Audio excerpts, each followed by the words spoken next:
This is one of the oldest mountain ranges on Earth, the high plateau of the Gran Sabana in the south of Venezuela. About 70 million years ago, erosion in the forests and steppes formed these mesas, up to 1,000 meters high.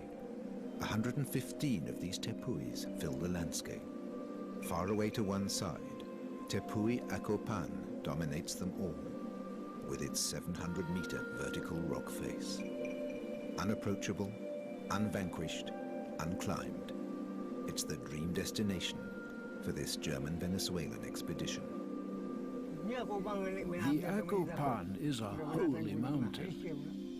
If you touch it, or go too close to it, or if you disturb it by making a noise, it will bring its wrath upon you.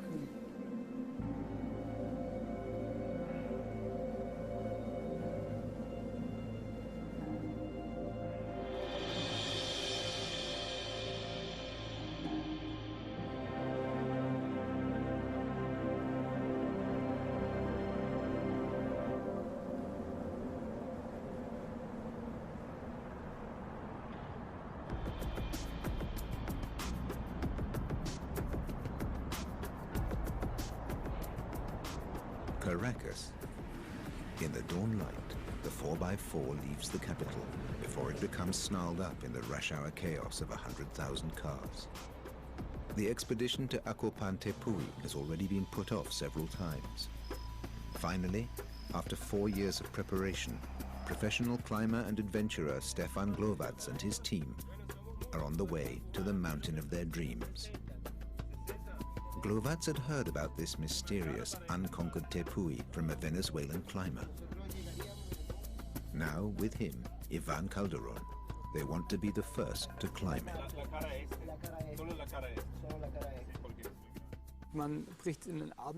We're setting off on an adventure that has its own rules, its own laws, and we can't predict what will happen. Every day, every hour, we'll be faced with new challenges. Certainly, I see myself as an adventurer, and this is my way of life, expeditions like this one. First ascents. Of course, I don't see myself as a Christopher Columbus, maybe just a little. Kurt Albert has traveled the globe. He's a living legend in the climbing world. He and Holger Heuber come from the same part of Germany, and they've been friends for years. Holger is the steady one of the team. He's a kayak expert and a top expedition planner. We're dreaming of getting to the summit, but we're not there yet. Let's see what's in store for us up there.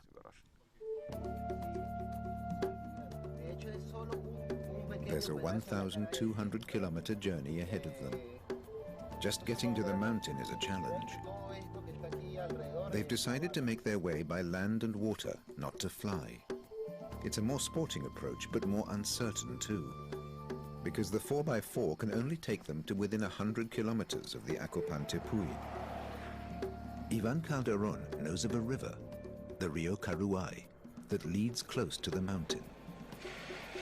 But he doesn't know if it's fully navigable.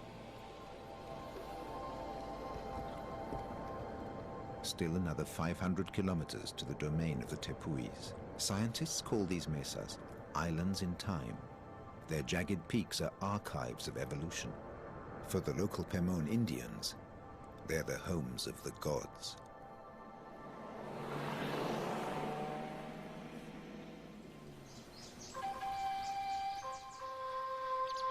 In 1962, part of the Gran Sabana was made a national park. Ever since then, the Venezuelan authorities have demanded huge sums from foreigners who want to stay in the park, sums that a non-commercial expedition could never afford to pay. If you haven't got official permission, you have to do a deal with the Pemon. In Cavanayen, the last village that can be reached by car, Ivan Calderon negotiates with the village chief behind closed doors.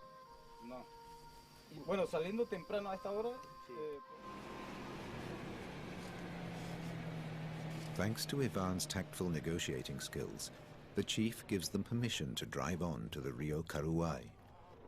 But the climbers have to make space for Roberto and Camillo. Their presence is the price of the pass.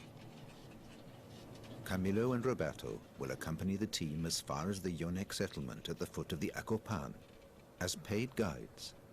This is what the chief decided. Whether they like it or not, the team has no choice but to accept these conditions that will limit their freedom of movement.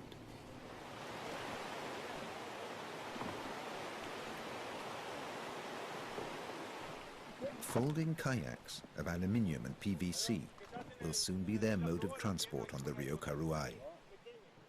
Roberto and Camillo have their doubts about this high-tech equipment. As children, they learned to navigate the river in kuriara, their dugout canoes.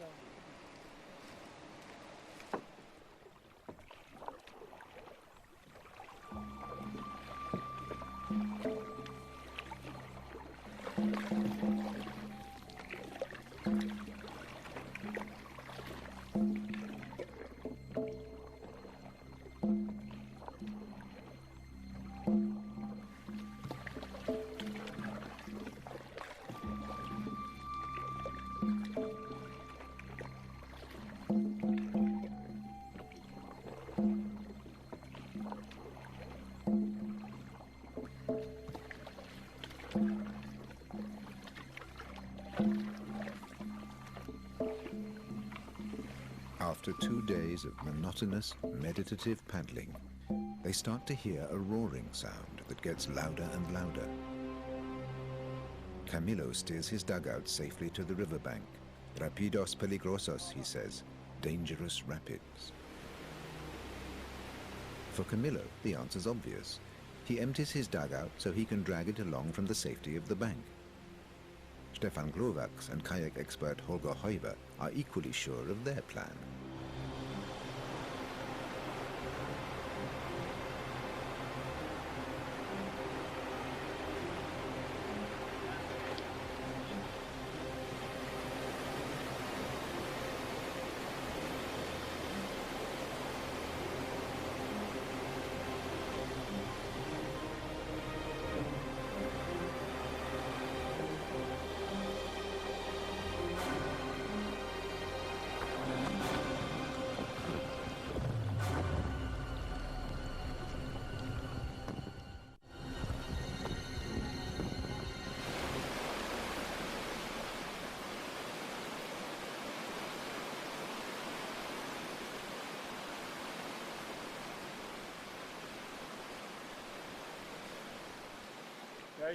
I think next time we'll have to unload. It's just too heavy. No way. This won't be the last time that Camillo has a good laugh at their expense. Soon afterwards, Kurt Albert's kayak is damaged. There was a branch sticking out against the current, and it cut through the kayak like a knife.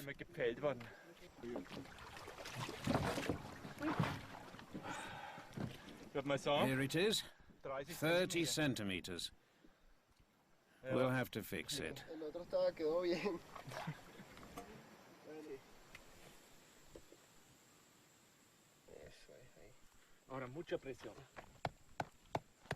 It has to be completely taken apart to be repaired.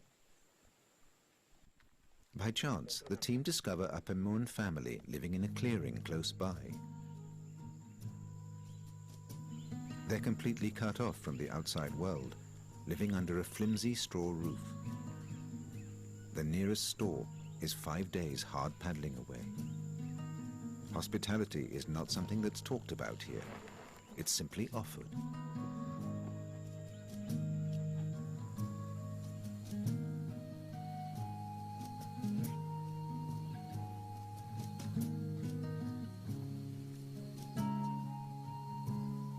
With malnutrition, parasites, and the lack of any medical care, life is far from easy for these Pemon Indians, whose forefathers settled in the high plateau of the Gran Sabana 700 years ago.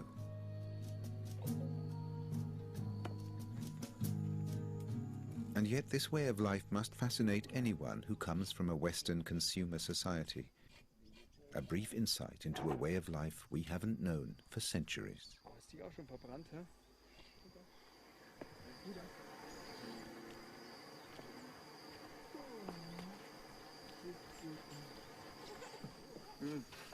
It smells so pungent.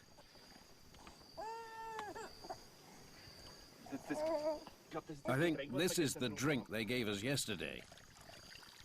Es la bebida de ayer. ¿Sí? Y los pequeños pedazos. They put the grated yucca into this tube, and as they stretch it, the liquid gets pressed out. Dadurch, dass die Röhre verengt wird, werden sie ausgepresst. While the patches on the kayak are drying, Kurt Albert has a go in Roberto's dugout. I can just about keep it steady. That's about as much as I can do today.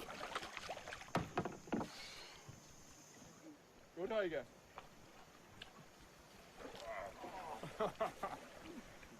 Good performance. He's shown us he's the man again.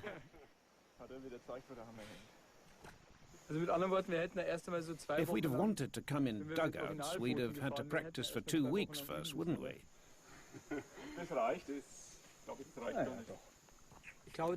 I think we'd find it fascinating to live like this for a short while, but always knowing that we could return to our own environment. I mean, we just don't belong here. This is their way of life, their country. For us, it's like being able to play the wild man for a while, but then it has to be enough. I don't think I could be happy here in the long run, living in these conditions. But you still get to take the experience and a lot of impressions back with you. Adios. Adios. Ciao. Gracias, Deeply moved, the team continue their journey. As they leave, they're told they're the first strangers ever to have passed by here.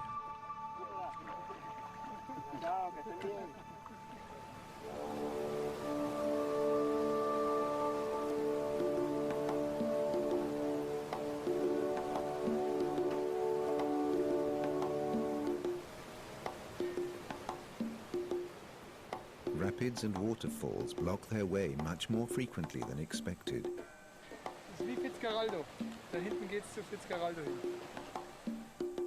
Each time, everything has to be unloaded.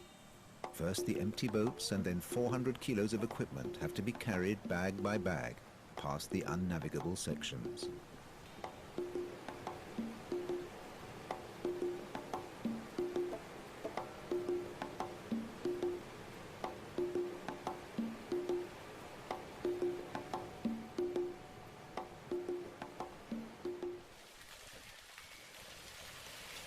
At 30 degrees Celsius and 100% humidity, every diversion is torture.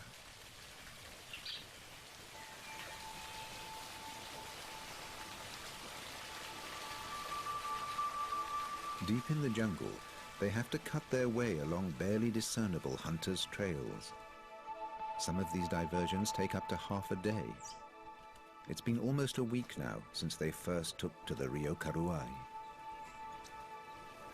And of the mountains, there's no sign at all.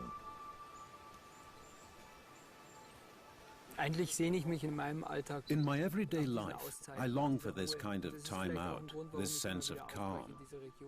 That's one of the reasons why I keep traveling to these places, not just for the climbing challenge, but to break free from the fast lane, to be able to follow your own thoughts and just be yourself, without any pressure, without any deadlines or obligations. To be able to travel in a landscape like this, under these conditions, with a boat, sometimes together with the local people, paddling beside you in a dugout. I mean, those are experiences you will never forget. That's what I call real riches.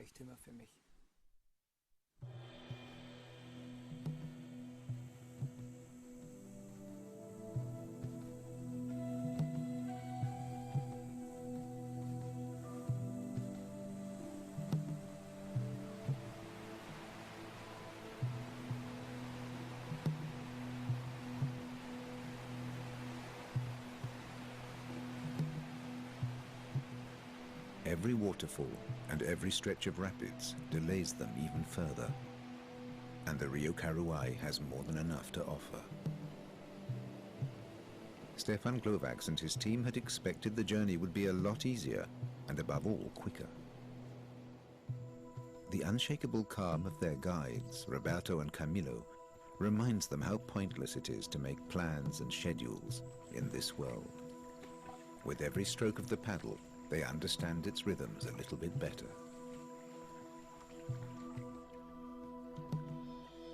Then, after 7 days and nights on the river, never knowing how close it would bring them to their goal or when they would arrive, they suddenly see that Cerro Acopan.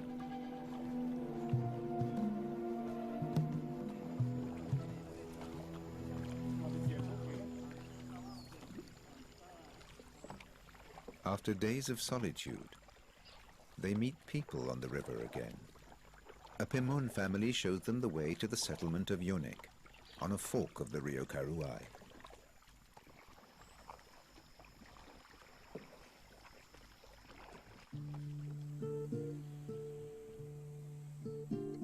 By local standards, Yonek is the equivalent of a city.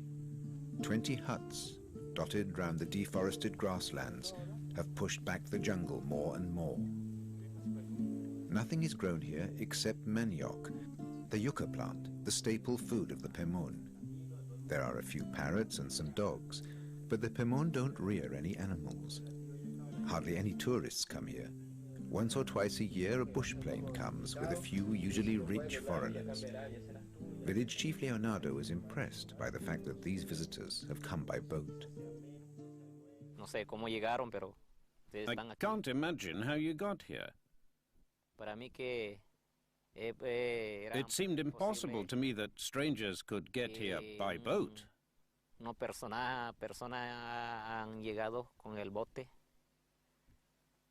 The river is very difficult. But now that you are here, you're very welcome.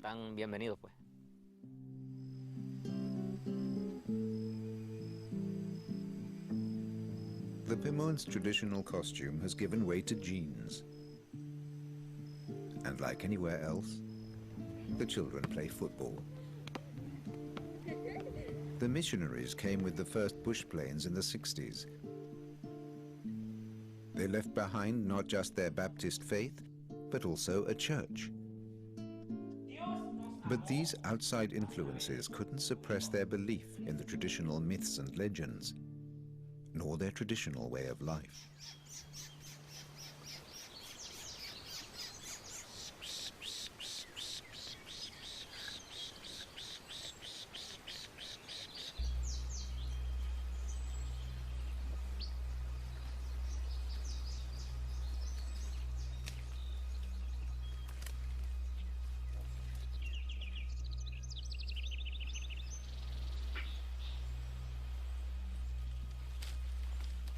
As a child, Julio was sent to a mission station to learn to read and write.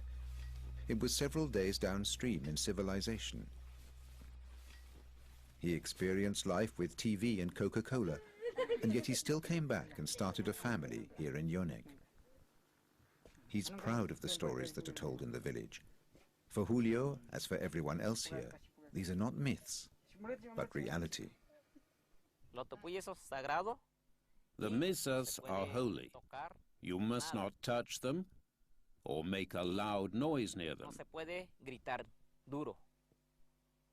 If you do that, the heavens will darken and the rain will come.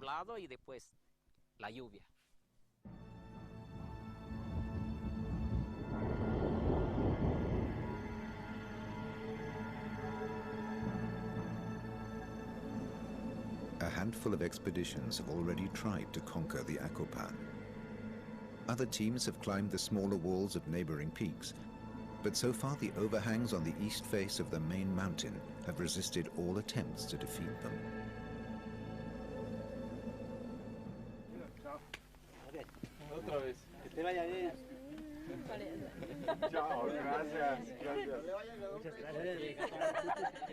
In spite of all the warnings, the climbers ask permission to take up the challenge of the Acopan. Camilo sets off to hunt in the forest. He and Roberto have done their duty. It's time to go.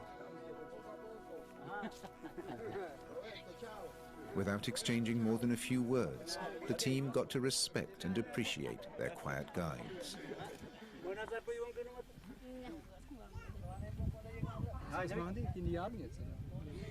Only when they get back will they learn that Roberto never returned from the hunt, lost in the green labyrinth of the jungle.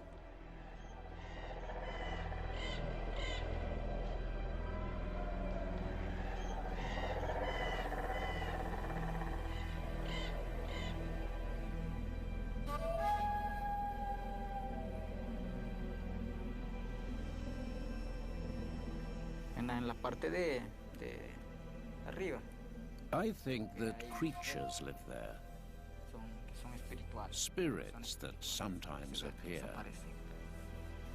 My grandfather told me that they once took someone with them back to that mountain over there. We call these spirits Mahiko. They don't appear as often now as they used to, when I was the first person to approach the mountains. But they're still there, everywhere.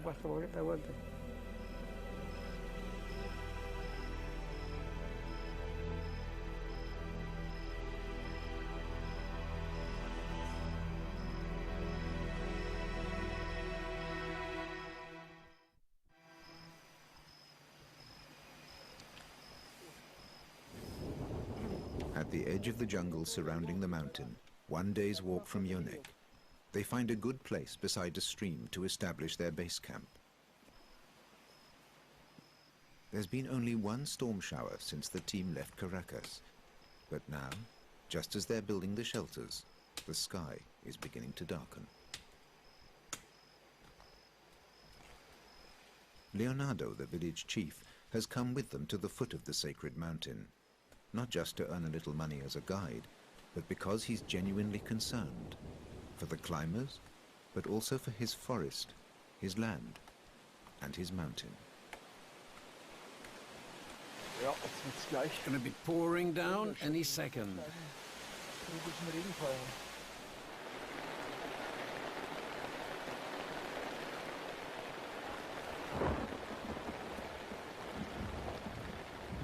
The first tropical storm hits the half-built camp with full force. Soaked to the skin, Kurt and Ivan try to protect their equipment from the rain. They're amazed how fast the storm broke. Leonardo is amazed that they're amazed.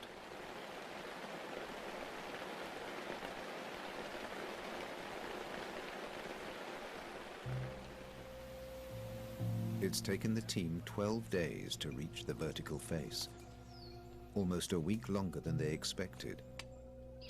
And there's still one last obstacle on the way to the wall.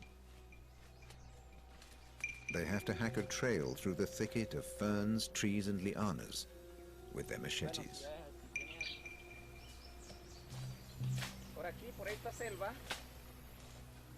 There's a poisonous snake in this jungle. We call it guangapingma. It's poisonous and dangerous. Is it deadly? Of course, it's deadly. And if you frighten it, it will chase you. But with all the noise we're making, there's no danger, is there? Well, if you annoy it, it jumps this high. Very dangerous.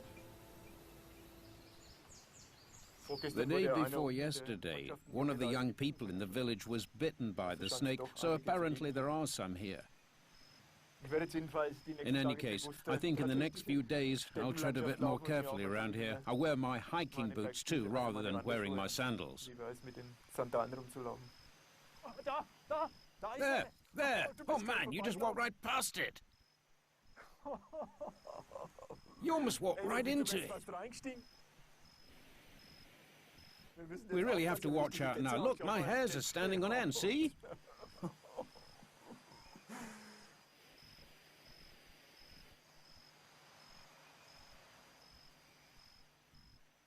They don't seem to be very scared of us.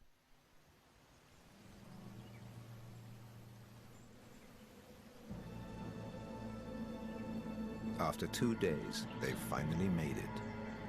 It's been hard work, but Stefan, Holger, Kurt and Ivan are finally standing at the base of the wall of their dreams. Scaling this face will not be a cakewalk.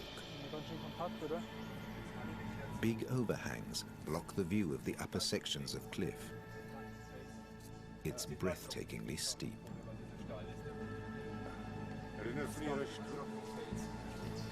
That is steep.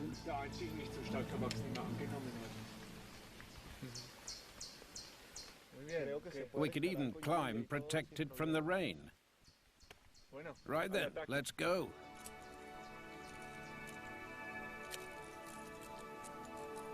The team reckon they'll need at least 10 days to climb the 700-meter-high wall. That's 70 meters a day. It sounds like nothing, but a rock wall as steep and compact as this makes you struggle for every centimeter.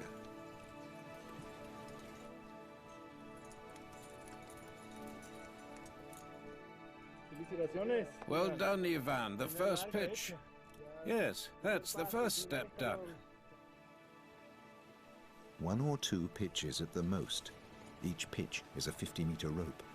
Is all you can hope to climb in a day. At the end of the day, the rope is anchored at the highest point, so the climbers can abseil down and then climb up again.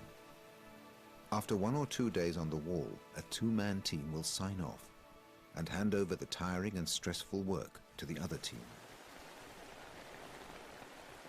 The ceaseless rainfall makes life in the base camp unpleasant, and the wall almost unclimbable. What's the plan of action? Well, the plan of action is to get up to the last point where we returned as soon as it stops raining. But I'd only go if it stops before 4 o'clock. Otherwise, it's going to be pointless.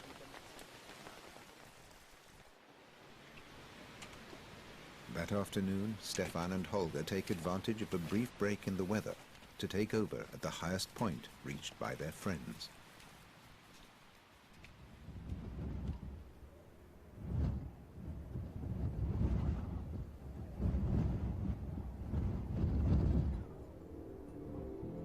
The cliff tests the climbers to the utmost, but it also protects them. Even in the strongest rain, they can still climb the overhanging northeast face without getting wet.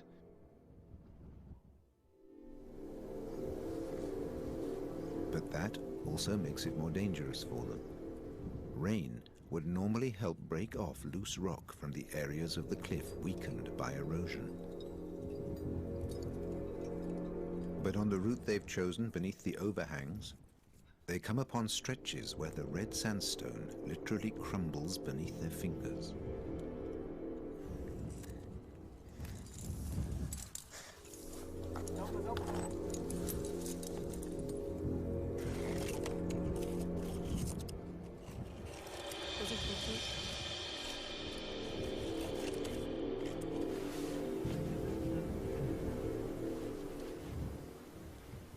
Stefan and his team are not the first climbers to test themselves on this wall.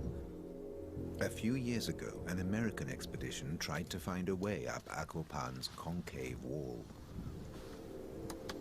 Leonardo remembers how they came by plane.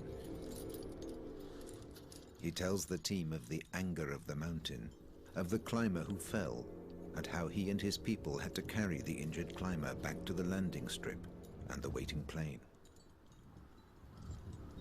Since then, the Acopan has remained untouched.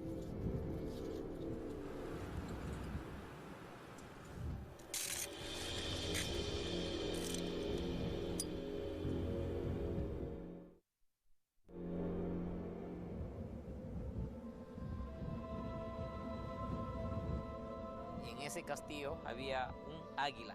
An eagle lived on this Tepui. Its name was Tiri Tiri.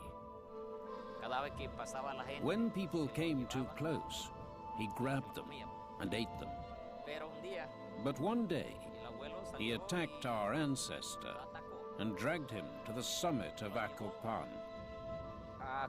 Lo trajo a Acopan, el cerro de Acopan. Así fue. He flew from one peak to the next because the old man fought so bravely. Bueno, allí, con tantas vuelos que With estaba all that haciendo, flying, y el the águila se eagles cansó. soon got tired. Entonces, el abuelo And the old era man was inteligente, clever. no dejó He su had his axe with him, Bueno, entonces el abuelo agarró su and he hacha, chopped off lo que one tenía, of the bueno, eagle's wings. le dio por las alas, le partió. La herida But se the old hizo man's wounds were grave. bad, and just as the dying eagle predicted, a few days later, he was dead. El abuelo murió.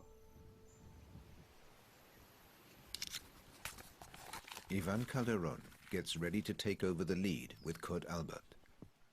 Stefan Glovac and Holger Huber got more than halfway up, attaching 4 more ropes before the crumbling wall forced them back down to base camp. By day 7, Kurt Albert has 400 meters of thin air under his climbing boots. In the 70s, he brought free climbing to Germany, and even now he's trying to ascend without technical aids, relying only on tiny ledges and depressions in the rock. The rope is only there as life insurance. This compact vertical wall tests him to the limit.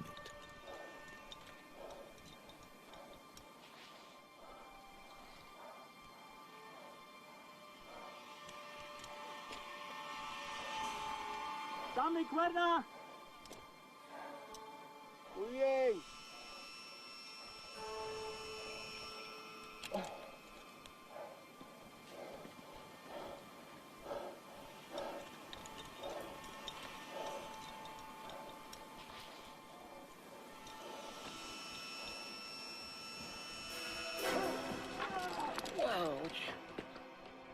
Buena caída. ¿Estás bien?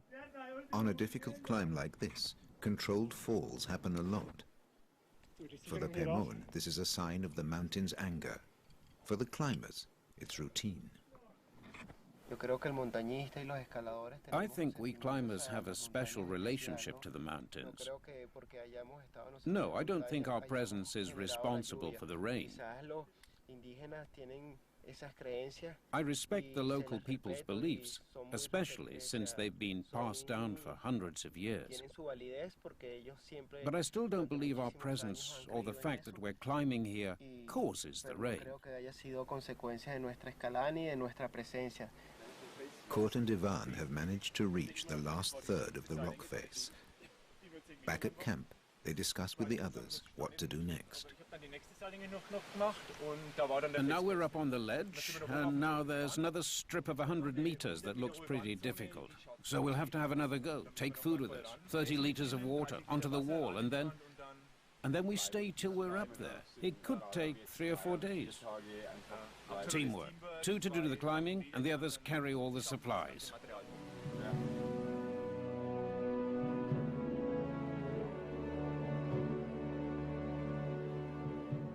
The Tepui we've chosen to climb is actually difficult to climb from any direction.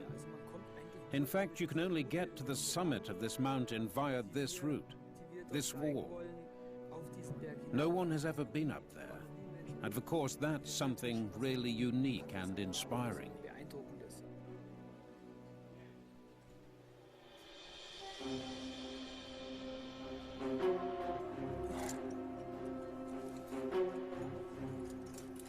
Day 9, 150 meters to go. 2 days ago, both teams went up together, combining their efforts to achieve a breakthrough. This is their last chance because they're running out of food. As the rear team drags up the equipment and supplies bag by bag, the front pair are pushing upwards into the unknown. They've taken water for 4 days. After that, they'll have to go back.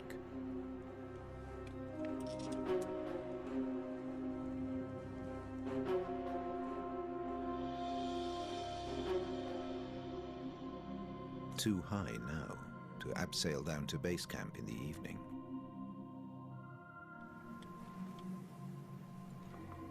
At the end of the day, exhausted from their efforts, each must find a tiny island with just enough space to sit or lie down. In between fitful moments of sleep, they count the minutes until daybreak.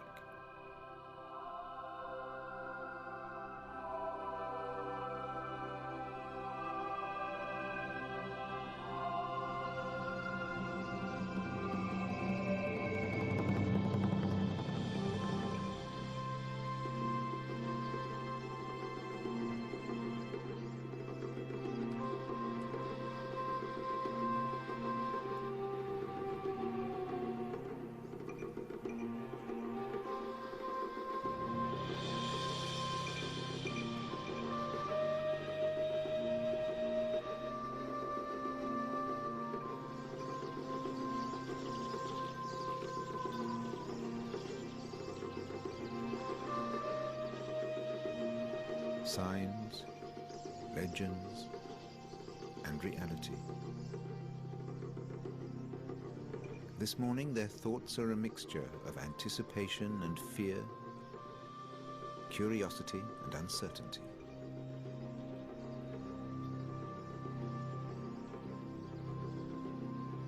Holger Heuber wakes the rest of the team.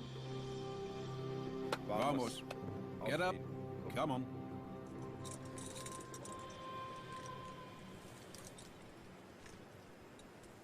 There is now a 600-meter drop beneath them, and 100 meters of brittle rock above their heads.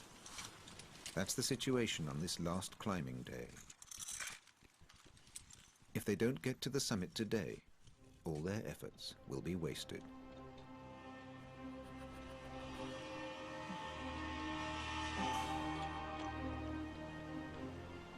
Yet another overhang is in their way.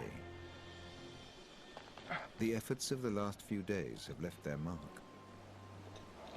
Kurt Albert feels and forces his way carefully upwards, trying not to waste energy, because he hasn't got much left.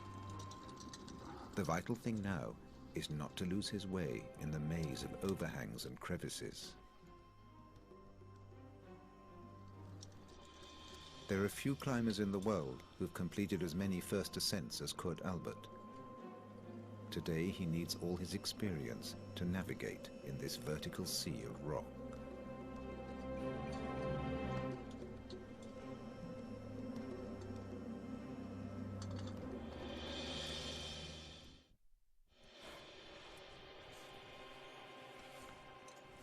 The Acopan is merciful.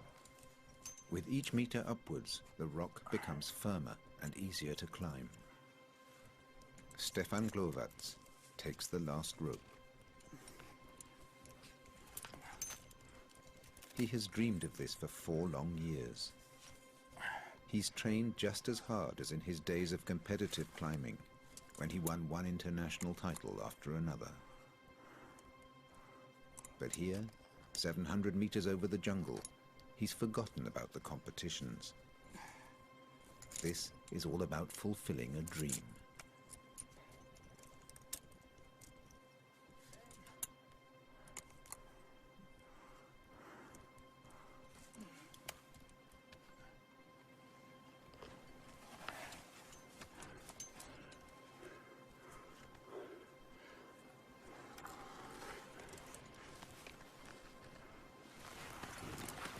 Stefan anchors the rope, and that's it. I'm on belay. He's passed the last obstacle before reaching the top. The rest of the team can follow him on the fixed line. The spell is broken, and with a burst of fresh energy, they carry on up to the summit. There were times in the past weeks when they began to doubt they would ever get up here.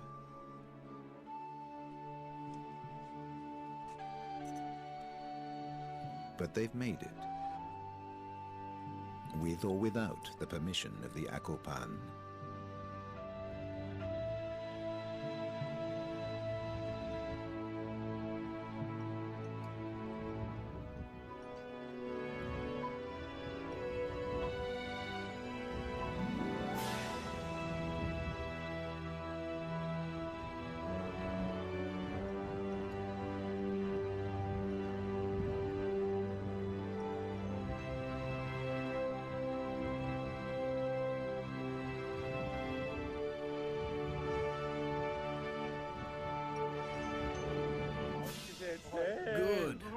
You've done it. Great. Stefan.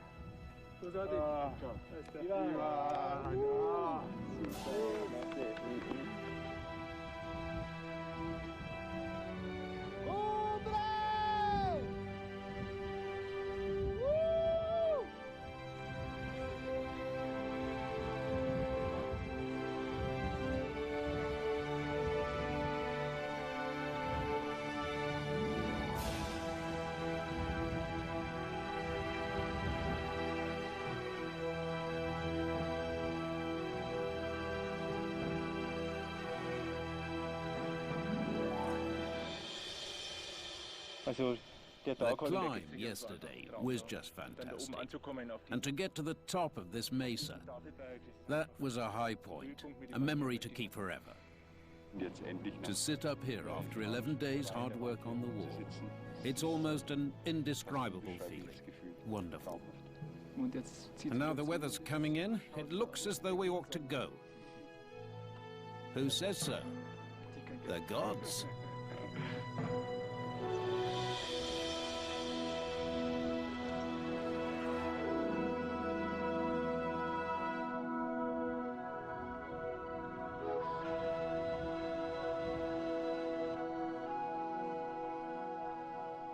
The Acopan won't like it if you try to climb it, Leonardo warned the climbers.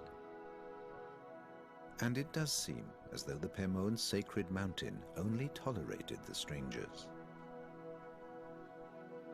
Myth, faith, or just coincidence? But on the day the climbers leave, it stops raining.